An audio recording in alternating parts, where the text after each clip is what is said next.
కాంగ్రెస్ తీరుపై బీఆర్ఎస్ నేత రాకేష్ రెడ్డి తీవ్రంగా మండిపడ్డారు.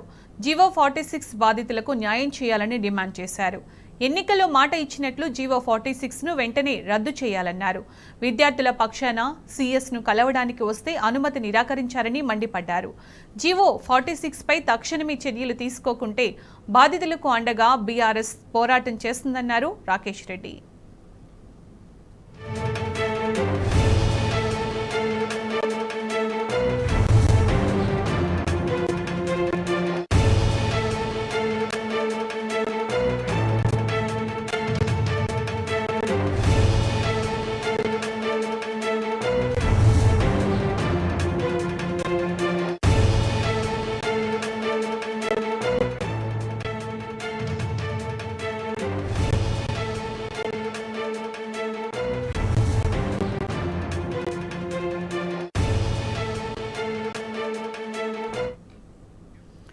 కాంగ్రెస్ తీరుపై బీఆర్ఎస్ నేత రాకేష్ రెడ్డి తీవ్రంగా మండిపడ్డారు. జీవో 46 బాధితులకు న్యాయం చేయాలని డిమాండ్ చేశారు.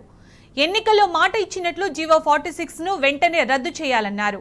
విద్యార్థుల పక్షాన సీఎస్ ను కలవడానికి వస్తే అనుమతి నిరాకరించారని మండిపడ్డారు. జీవో 46 పై తక్షణమే చర్యలు తీసుకోకుంటే బాధితులకు అండగా బీఆర్ఎస్ పోరాటం చేస్తుందన్నారు రాకేష్ రెడ్డి.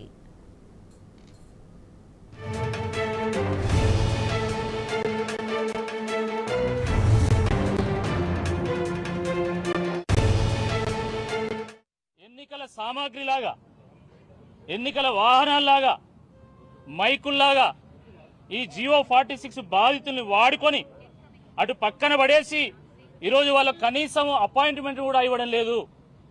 వాళ్ళని ఎట్లా కలవనియడం లేదు. కాబట్టి ఒక ప్రధాన ప్రతిపక్ష పార్టీకి సంబంధించినటువంటి ఒక నాయకుడిగా బీఆర్ఎస్ తరఫున ఈ సీఎస్ గారిని కలిసి, ప్రభుత్వ ప్రధాన కార్యదర్శి గారిని కలిసి వాళ్ళ గోడు వినిపిద్దామని చెప్పి, వాళ్ళకు వినతి పత్రం అందజేద్దామని చెప్పేసి గత 10 రోజులుగా మా పార్టీ ఆఫీస్ నుండి ఎన్నిసార్లు రిక్వెస్ట్ చేసినా, ఎన్నిసార్లు కాల్ చేసినా, ఎన్నిసార్లు అఫీషియల్ గా లెటర్ పెట్టినా కూడా కనీసం స్పందించలేదు.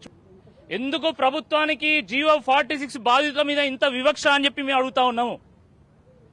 మీది ప్రజాపాలన కదా, ప్రజా సమస్యల మీద మీకు దృష్టి ఉంది కదా, ప్రజల మీద ప్రేమ ఉంది కదా. మరి ఆ ప్రజా పాలనలో ఈ జీవో 46 బాధితులు లేరా అని మేము ఈ సందర్భంగా సూటిగా ప్రశ్నిస్తా ఉన్నాము. ఎమ్మెల్యేలను కలిసేటువంటి ప్రయత్నం చేస్తా ఉన్నారు, మంత్రులను కలిసేటువంటి ప్రయత్నం చేస్తా ఉన్నారు. అయినా కూడా కనీసం కనికరం లేదు. మమ్మల్ని మీరే ఆదుకోవాలి, మా పక్షాన మీరు గలమెత్తాలి, గొంతెత్తాలి, గర్జించాలి, ఈ ప్రభుత్వం దిగి వచ్చే విధంగా మీరు ప్రయత్నం చేయాలని చెప్తే వాళ్ళ పక్షాన మేము వినతి పత్రం ఇవ్వాలనుకుంటే ప్రభుత్వం ఈరోజు దున్నపోతు మీద వానబడ్డట్టు వివరాలు చేస్తా ఉంది. సిగ్గుండాలే కొంచెమన్నా. మీరు వాళ్ళను ఎన్నికల ప్రచార సామాగ్రిలా వాడుకొని వదిలేస్తారా? వాళ్ళ అమ్మాయి అంటే వాళ్ళని పట్టించుకుంటూ లేరనుకుంటున్నారా? తప్పకుండా బీఆర్ఎస్ పార్టీ ప్రశ్నిస్తుంది. మీది ప్రజాపాలన కదా, మీది ప్రజాపాలన కదా. ముఖ్యమంత్రి గారు కూడా కొట్లాడి ప్రభుత్వంలోకి వచ్చింది కదా. ఈ సందర్భంగా మేము డిమాండ్ చేస్తున్నాము, మీది ప్రజాపాలన కాబట్టి ఆ ప్రజాభవన్ కు ఈ జీవో 46 బాధితులను పిలవాలి. మీ చేత్తోని వాళ్ళకి అన్నం వడ్డించి, వాళ్ళని కూర్చోబెట్టి, వాళ్ళతో చర్చించి వాళ్ళకు న్యాయం చేయాల్సిందిగా ఈ సందర్భంగా మేము విజ్ఞప్తి చేస్తున్నాము. లేదు మేము న్యాయం చేయము, మేము మొండిగా వ్యవహరిస్తాము, సంకలు గుద్దుకొని ఓడెక్కినాం కదా ఇక బోడమల్లన్నా అని మేము అన్నట్టయితే, కానీ తప్పకుండా జనసభలో ప్రభుత్వాన్ని ప్రశ్నిస్తాం, ప్రజల పక్షాన గలమెత్తి పోరాటం చేస్తామని చెప్పి నేను చెప్పడం జరిగింది మా పార్టీ.